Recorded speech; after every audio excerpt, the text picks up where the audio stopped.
আচ্ছা তোমাকে একটা প্রশ্ন করি। হ্যাঁ করো না। আচ্ছা বিয়ের আগে যদি আমার পাশে একটা সুন্দরী মেয়ে আর আমি থাকতাম তাহলে তুমি কাকে বিয়ে করতা? অবশ্যই তোমাকে করতাম। ও আচ্ছা আচ্ছা, মনে করো আমার গায়ে যদি কালি কাদা নালার পানি এগুলা মাখা থাকতো আর পাশে একটা সুন্দরী থাকতো, তুমি কাকে বিয়ে করতা? তোমাকে নালা থেকে তুলে এনে সবকিছু পরিষ্কার পরিচ্ছন্ন করে তোমাকে বিয়ে করতাম, আবার কাকে করবো? ও আচ্ছা আচ্ছা, মনে করো তোমার সাথে আমার পূর্ব পরিচয় নাই, জিন্দিগিতে কোনোদিন কোনোভাবে দেখা হইলো না, তাইলে তুমি কাকে বিয়ে করতা?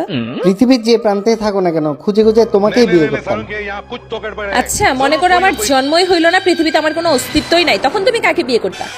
তোমার জন্ম না হলে সেটা তো আর আমার হাতে না, এটাও পড়ার হাত। তখন কি আর করা, কাউকে না কাউকে তো বিয়ে করতে হবে, একটা মেয়ে দেখে বিয়ে করে ফেলবো।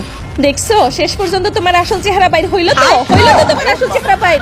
আমি জানতাম তুমি অন্য মেয়ে বিয়ে করতে চাও, আমি জানতাম তোমার মনে মধ্যে অন্য মেয়ের আছে, আমি জানতাম তুমি অন্য মেয়েকেই চাইছো সব সময়, তুমি আমাকে কখনো বিয়ে করতে চাও না।